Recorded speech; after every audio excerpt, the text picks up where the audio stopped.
ha reaparecido un artículo teológico escrito hace más de 30 años por el cardenal Víctor Manuel Fernández, actual prefecto del Dicasterio para la Doctrina de la Fe. ¿No sería especialmente relevante recuperar hoy un texto antiguo de un sacerdote argentino si su autor no ocupara actualmente uno de los cargos más delicados de toda la Iglesia? Fernández es el responsable del organismo encargado de vigilar la ortodoxia doctrinal, examinar posibles errores teológicos y orientar al Papa en cuestiones de fe y de moral. Por eso, cuando en uno de sus artículos aparece una afirmación como esta: confío firmemente en que todos se salvarán, la cuestión deja de ser académica. El texto fue publicado en 1995 y está dedicado a los capítulos 9, 10 y 11 de la Carta de San Pablo a los Romanos. Fernández analiza allí la gracia, la predestinación, la voluntad salvadora de Dios y la libertad humana.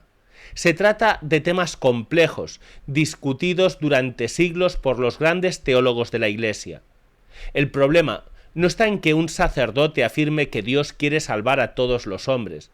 Eso forma parte de la fe católica. San Pablo enseña que Dios quiere que todos se salven y lleguen al conocimiento de la verdad. Cristo murió por todos. La Iglesia reza por todos y nunca puede dejar de trabajar por la conversión de todos. Tampoco resulta problemático que un cristiano desee que nadie se condene. Sería extraño desear lo contrario.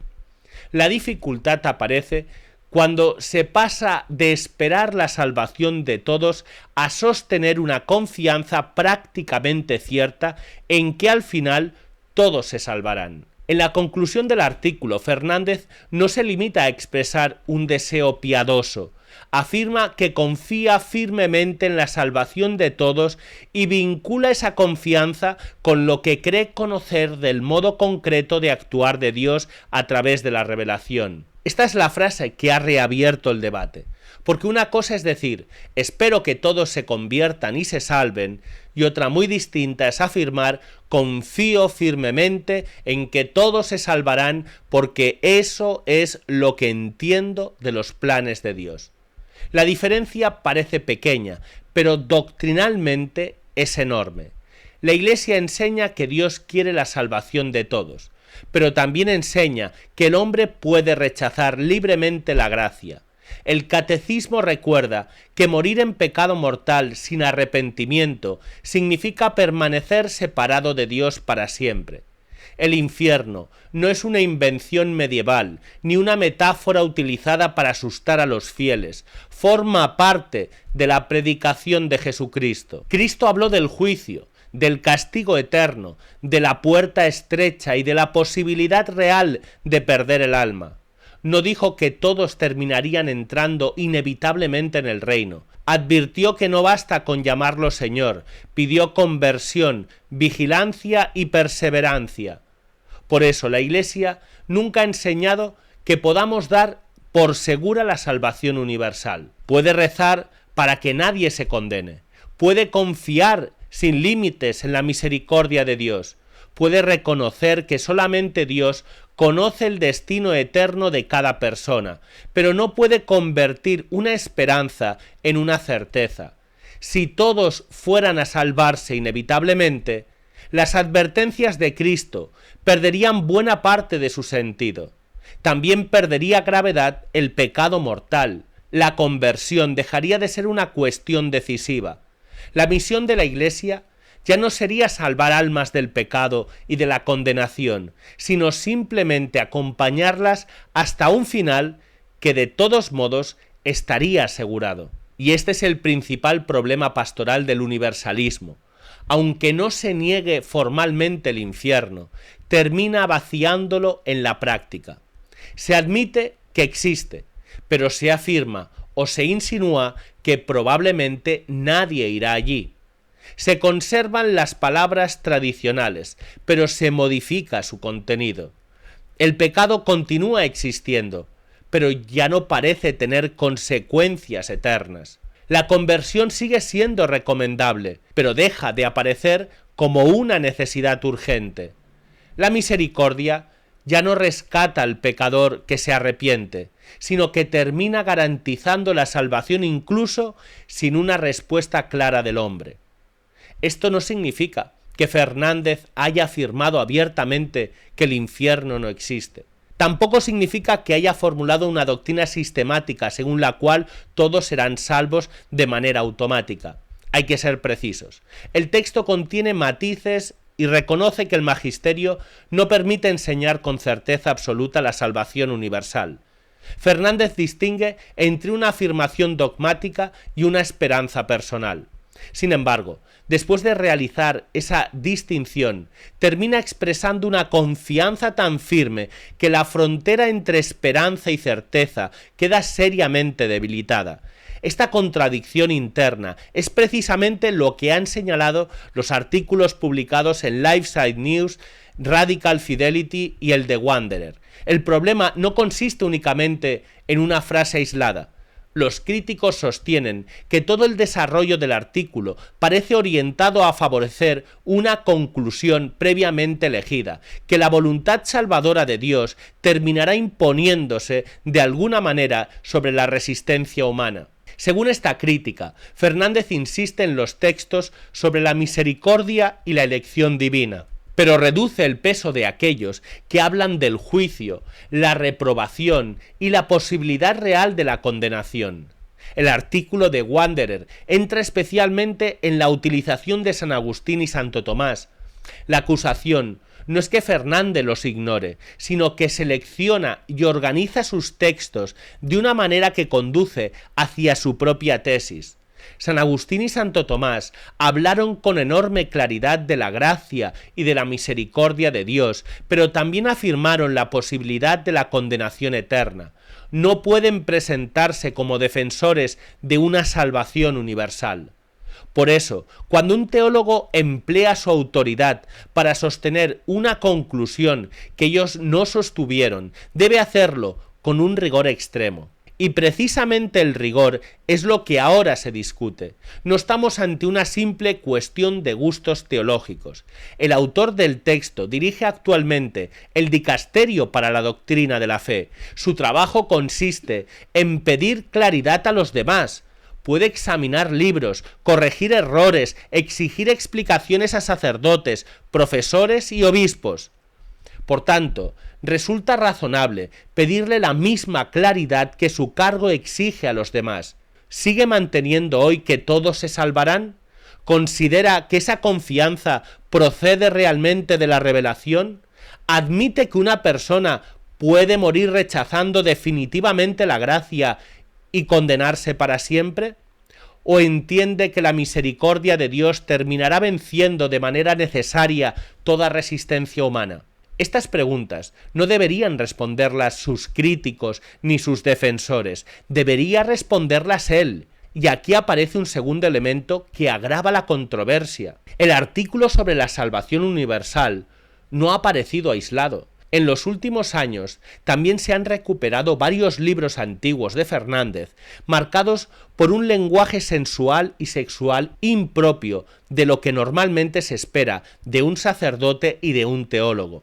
Los títulos más conocidos son Sáname con tu boca, El arte de besar y La pasión mística, Espiritualidad y sensualidad. Posteriormente se han difundido otros fragmentos en los que vuelve a aparecer una mezcla entre espiritualidad, afectividad, cuerpo, placer y descripciones sexuales. Algunos medios han calificado estos textos directamente como pornográficos. Conviene no exagerar. No todo texto que habla del cuerpo o de la sexualidad es pornografía. La teología católica puede tratar estas cuestiones. La Iglesia posee una enseñanza profunda sobre el matrimonio, el cuerpo y el amor humano. El problema no es hablar de sexualidad, el problema es el tono, la insistencia, el nivel de detalle y el contexto en el que aparecen esas descripciones. Cuando un sacerdote introduce reiteradamente referencias sensuales en obras supuestamente espirituales, es legítimo preguntarse por prudencia, su criterio y su capacidad para comprender los límites que exige el ministerio sacerdotal. Y cuando ese sacerdote termina convertido en prefecto de doctrina de la fe, la cuestión deja de afectar solamente a su pasado literario, afecta a la credibilidad de la institución. El prefecto del antiguo Santo Oficio debería inspirar confianza doctrinal. Sus textos deberían distinguirse por la precisión. Su pensamiento debería aclarar, no obligar a publicar explicaciones cada vez que reaparece uno de sus libros. No puede ser normal que cada nuevo descubrimiento provoque la misma reacción. Primero aparece un fragmento escandaloso, después se afirma que está sacado de contexto, finalmente se evita responder directamente a lo que el texto dice. El contexto es importante, pero no puede utilizarse como una fórmula automática para neutralizar cualquier crítica. En ocasiones, el contexto suaviza una frase, en otras ocasiones la confirma. Y en el caso del artículo sobre la salvación, la frase aparece precisamente como conclusión de todo el razonamiento. No está escondido en una nota, no es un ejemplo hipotético, es la posición personal con la que Tucho Fernández cierra su estudio. Esto tampoco autoriza a declarar inmediatamente que el cardenal es formalmente hereje. La herejía no consiste únicamente en escribir una afirmación confusa o incluso objetivamente errónea. Exige negar de manera pertinaz una verdad que debe creerse con fe divina y católica. La pertinacia debe probarse. No corresponde a un medio de comunicación emitir una sentencia canónica. Pero evitar una acusación precipitada no significa silenciar el problema. Entre declarar a alguien hereje y fingir que no ocurre nada, existe un espacio muy amplio para la crítica legítima. Y aquí la crítica es necesaria. La cuestión central no es condenar personalmente a Víctor Manuel Fernández. La cuestión es determinar si sus escritos, su método teológico y su manera de expresarse son compatibles con la responsabilidad que desempeña. La Iglesia pide a los fieles que crean en la existencia del infierno, que vivan en gracia, que se arrepientan de sus pecados y que trabajen por la salvación de las almas. No puede transmitir al mismo tiempo la impresión de que al final todo el mundo se salvará. Una iglesia que pierde el sentido de la condenación termina perdiendo también el sentido de la salvación. Si no existe un peligro real del que ser rescatado, Cristo deja de aparecer como Salvador y pasa a ser solamente un maestro de fraternidad. Si el pecado no puede separarnos eternamente de Dios, la cruz deja de mostrarse como el precio de nuestra redención. Y si todos llegan al mismo destino, independientemente de su respuesta a la gracia, la libertad humana queda reducida a una ficción. La misericordia católica no consiste en negar estas verdades, consiste en anunciar que mientras existe vida, ninguna caída es definitiva. Ningún pecado supera el poder del perdón y ningún pecador debe desaparecer. Pero también consiste en advertir que la gracia puede ser rechazada. Ese equilibrio entre misericordia, libertad, juicio y conversión es el que debe proteger el dicasterio para la doctrina de la fe. Por eso el silencio ya no basta. El cardenal Fernández debería aclarar públicamente su posición. Podría explicar que su artículo fue mal formulado. Podría reconocer que empleó una expresión excesiva. Podría precisar que su esperanza en la salvación de todos no elimina la posibilidad real de la condenación. O podría afirmar que continúa manteniendo exactamente lo que escribió. Pero debe responder. Y también debe responder Roma. León XIV tiene ante sí una cuestión que afecta directamente la credibilidad doctrinal de su pontificado. No se trata necesariamente de humillar al cardenal, ni de organizar un juicio público. Se trata de garantizar que la persona encargada de custodiar la fe profese con absoluta claridad aquello que debe custodiar. Rectificar un texto antiguo no sería una derrota, podría ser un acto de humildad, pero mantener la ambigüedad solamente aumentará la desconfianza. La pregunta final no es si Fernández tiene derecho a expresar una esperanza personal. La pregunta es si el prefecto de la doctrina de la fe puede dejar dudas sobre una cuestión tan esencial como la posibilidad real de la condenación eterna. Y la respuesta no puede permanecer escondida otros 30 años. Déjanos tu opinión en los comentarios. ¿Crees que el cardenal Fernández debería aclarar públicamente este artículo? ¿Bastaría con una explicación? ¿O consideras que esos textos demuestran que no debería continuar al frente del dicasterio para la doctrina de la fe? Esto es Tectón. Hasta la próxima. Nos vemos en el próximo vídeo.